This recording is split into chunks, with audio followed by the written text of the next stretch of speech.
పడి పడి లేచే మనసు. ఎపిసోడ్ 10. సత్యవాళ్ల వైపు కంగారుగా పరుగులాంటి నడకతో నడిచింది. ఇంతలో ఆమె రావడం గమనించిన నందు తండ్రి అక్కడ జరిగింది చెప్పవద్దని వేణు దగ్గర మాట తీసుకున్నాడు. అంకుల్, వేణు వచ్చేశారా అని దగ్గరకి వెళ్లి పలకరిస్తూ వెనుకకి చూసింది. మల్లిక వచ్చే ఉంటుంది అనే ఆశతో. ఏమిటి అమ్మా చూస్తున్నావో? ఆ అమ్మాయి గురించేనా? తను రాదు ఎప్పటికీ కూడా. ఆ అమ్మాయికి మేము వెళ్లేసరికి పెళ్లి అయిపోయింది అని చెప్పి లోపలికి నడిచారు. అయ్యో అవునా? మరి తను నందు గురించి అడగలేదా? మీరు తను సూసైడ్ చేసుకున్న విషయము చెప్పారా వేణు అని కంగారుగా అడిగింది. చెప్పినా తను పట్టించుకోలేదు తల్లి. ఆ అమ్మాయికి ఇష్టము లేకుండా డబ్బు హోదా ఉన్న సంబంధమని చెప్పి ఆమె నోరు కట్టేసి వాళ్ల అమ్మ నాన్న పెళ్లి చేశారు.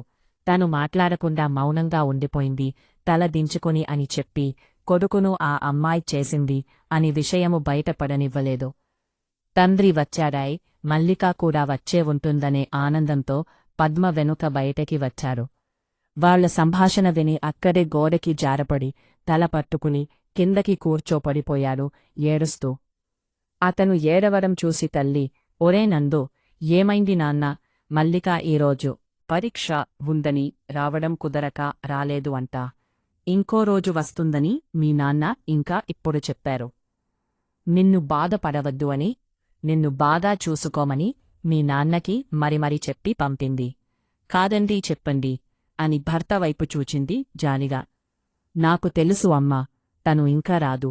నాన్న మాటలు విన్నాను. నువ్వు నా దగ్గర దాచాలని చూడకు అని దూరంగా నెట్టి గుండెలు పగిలేలా ఏడ్చాడు. మల్లిక నన్ను ప్రేమించి ఇంకొకరితో పెళ్లికి ఎలా సిద్ధపడ్డావో? నువ్వు లేకపోతే నేను ఏమీ అయిపోతానని క్షణం కూడా ఆలోచించలేకపోయావా అని దిక్కులు పిక్కటిల్లేలా రోదిస్తున్నాడు. హాస్పిటల్లో అందరూ వాళ్ళని చూస్తూ నిలబడిపోయారు. వేణు తండ్రి ఇద్దరూ కలిసి అతనిను లోపలికి తీసుకుని వెళ్లారు. కొడుకు ప్రేమను గెలిపించలేకపోయని బాధపడుతూ, పద్మ నాకు అలసటగా ఉంది, ఇంటికి వెళతాను అని గుండెమీద చెయ్యి వేసుకుని నీరసంగా నడుస్తూ బయటకి నడిచాడు. ఏవండి, ఆగండి, నేను వస్తాను. వేణు ఉన్నాడు కదా. సత్య, నువ్వు బ్యాంక్కి వెళ్ళాలి కదా, వెళ్ళమ్మా అని అక్కర నుండి తనని పంపించింది బలవంతంగా. నువ్వు వెళ్ళు పిన్ని బాబాయి, నేను నందుతో ఉంటాను పక్కన. మీరు ఫ్రెష్ అయ్యి ఏమైనా తినిరండి అని ఇంటికి పంపించి మల్లిక ఇంటి దగ్గర జరిగిన అవమానం గుర్తు చేసుకున్నాడు. ఎవరు మీరు? ఎక్కడికి వెళుతున్నారో? ఆగండి, గేటు దగ్గర ఆపాడు వాచ్మెన్. మల్లిక ఇక్కడే ఉంది అని తెలిసింది. తనకి నేను ఫ్రెండ్, తనని మేము కలవడానికి వచ్చాం, లోపలికి వెళ్ళనివ్వండి అని తోసుకుని లోపలికి వెళ్లాడు వేణు.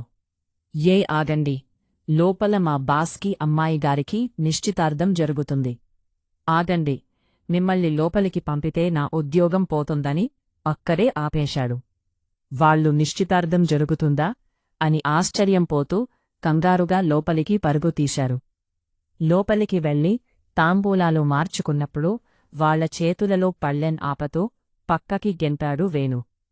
వెండి పళ్ళెంలో పెట్టిన పట్టుచీర, పసుపు కుంకుమ నింపి పెట్టిన వెండి కుంకుమ భరిణెలు, ముత్యాలు రత్నాలు పొదిగిన బంగారు హారం, నగలేసు, గాజులు, పువ్వులు అన్నీ చెల్లాచెదురుగా పడ్డాయి.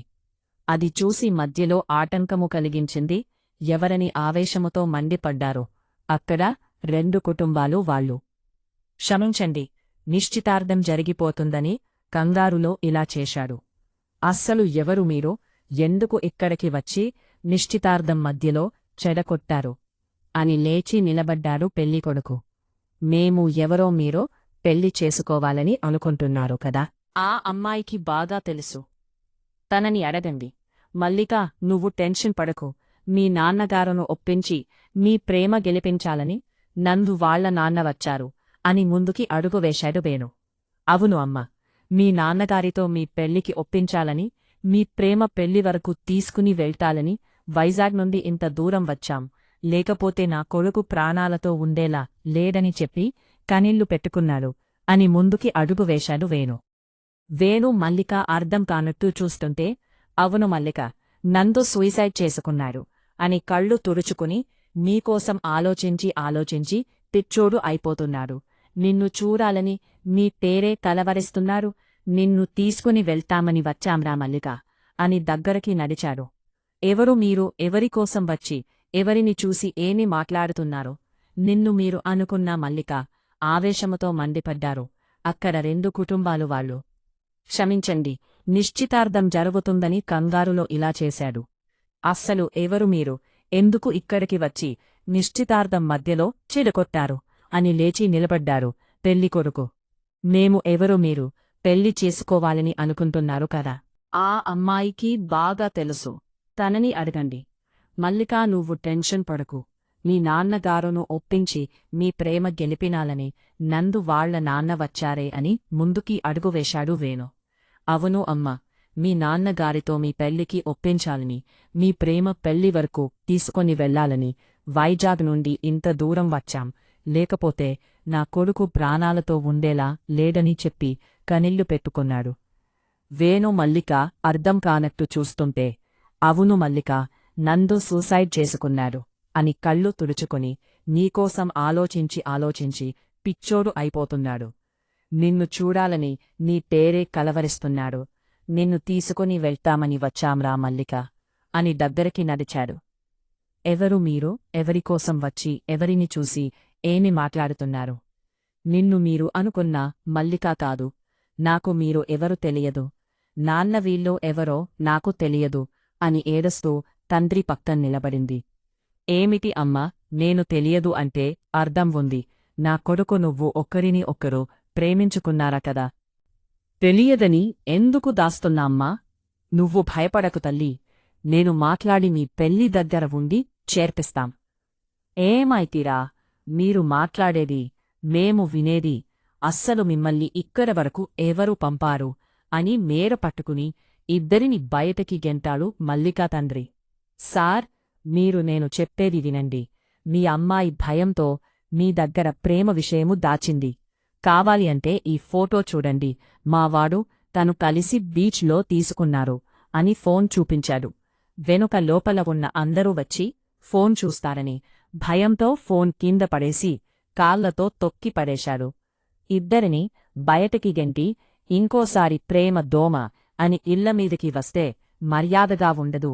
పోలీసులు నీ పిలిపించి అమ్మాయిను ప్రేమించమని చెప్పి పెళ్లిలు చెరగొట్టే బ్యాచ్ అని కేసు పెట్టించి బైల్ రాకుండా జైల్లో పెట్టిస్తా అని వేలు చూపించి బెదిరించాడు.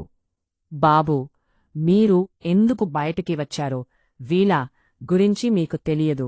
మీరు సింగపూర్లో ఉంటారు కదా? ఇండియాలో ఇలానే ప్రేమ దోమ అని కబుర్లు చెప్పి పెళ్లిళ్ళు చెరపొడుతున్నారు.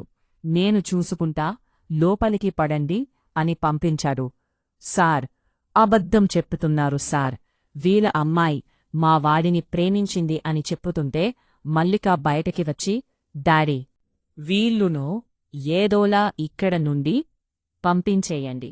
నాకు రోహిత్తో పెళ్లి వెంటనే జరిగిపోయేలా చూడండి డాడీ. నాకు రోహిత్ కావాలి అని చెప్పి లోపలికి వెళ్ళిపోయింది.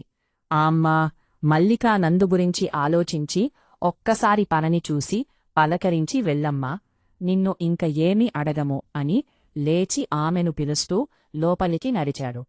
ఇంతలో అతనిని కొట్టి వెనుక నుండి 2 చేతులతో షర్ట్ పట్టుకుని బయటకి లాక్కుని వెళ్ళి రోడ్డు మీదికి గెంటాడు ఆమె తండ్రి. ఏయ్, ఒక్కసారి చెప్పితే అర్థం కాదా? బస్తీలో ఇరకు గదుల్లో ఉండే మీ ఇంటికి నా కూతురిని ఎలా పంపిస్తానని అనుకున్నావురా? ఇంకోసారి ఈ దరిదాపుల్లోకి వస్తే మిమ్మల్ని నిలువునా ముక్కలు ముక్కలుగా నరికి కాపులకి కద్దలకి వేస్తాను. కాలుతో తన్ని వేణును పక్కకి తోసి బెదిరించి లోపలికి వెళ్ళిపోతాడు. చుట్టూ జనం వాళ్లని చూసి జాలిపడుతుంటే నందు తండ్రిను వేణులేపి, బాబాయి దెబ్బలు ఏమైనా తగిలాయి? వాళ్ళు అంతే, బాబాయి డబ్బు ఉన్నవాడి తగిలారని. మనవాడి ప్రేమను మర్చిపోయి వాడి పరిస్థితి గురించి చెప్పినా ఏమీ పట్టనట్టు లోపలికి వెళ్ళిపోయింది. వాడి డబ్బును చూసి వాళ్ల నాన్న చెప్పినట్టు తాళి కట్టించుకోవడానికి సిద్ధమయ్యింది. తను కాకపోతే మనవాడికి ఇంకా అమ్మాయిలు దొరకరా? మన నందు పక్కన ఇదేమిటి అయినా తనకి మంచి అమ్మాయిను తోడు త్వరలోనే దొరుకుతుంది. పదండి బాబాయి అని భుజం మీద చెయ్యి వేసి నడిపించుకుంటూ ఆటో ఎక్కి ట్రైన్ అందుకుని వైజాగ్ వచ్చేశారు. గతం నుండి బయటకి వచ్చి కళ్ళలో నీళ్లు తుడుచుకొని నందు వైపు చూశాడు. నందు బాధ చూసి డాక్టర్ ఇచ్చిన ఇంజెక్షన్కి మత్తు వచ్చేసి నిద్రలోకి జారుకొన్నాడు. ఇంతలో అనుకోకుండా అతనికి ఫోన్ వచ్చింది ఇంటి నుండి. హలో నన్నా, చెప్పండి. బాబాయి, పిన్ని ఇంటికి వచ్చారు. నేను హాస్పిటల్లో నందు పక్కన ఉన్నాను అని మాట్లాడుతున్నాడు. ఇంతలో అవతలి వైపు నుండి ఏడుపు వినిపించింది. అమ్మా, ఏమైంది నాన్నా? అమ్మ ఎందుకు ఏడుస్తుంది? ఆ ఏడుపులు ఏమిటి చెప్పు అని కంగారుగా డోర్ తీసి బయటకి వచ్చాడు. రేయ్ వేణు, మీ బాబాయి ఇంక లేడురా అని గట్టిగా ఏడ్చాడు తండ్రి. ఏమైంది నన్నా? ఇప్పటివరకు బాగానే ఉన్నాడు, సడన్గా ఏమైంది అని కళ్ళలో వస్తున్న నీళ్లును తుడుచుకుంటూ ఆవేదన వ్యక్తం చేశాడు. బయట ఏడుపు విని అప్పుడే కళ్ళు తెరిచి వేణు ఎక్కడా అని చూస్తూ లేచి వచ్చాడు నందు. హార్ట్ అటాక్ వచ్చేడంరా, నువ్వు నందును తీసుకుని త్వరగా వచ్చేయి అని దుఃఖాన్ని గొంతులో ఆపుకుంటూ కష్టంగా మాట్లాడి ఫోన్ పెట్టేశాడు వేణు తండ్రి. వెనుక నుండి మాటలు విన్నా నందు ఒక్కసారిగా నాన్నా నాన్నా అని వెక్కి వెక్కి ఏడుస్తూ తండ్రిను గుర్తు చేసుకుని నాన్నా అని దిక్కులు పిక్కటిల్లేలా అరిచాడు. Story is continue. Subscribe to our channel.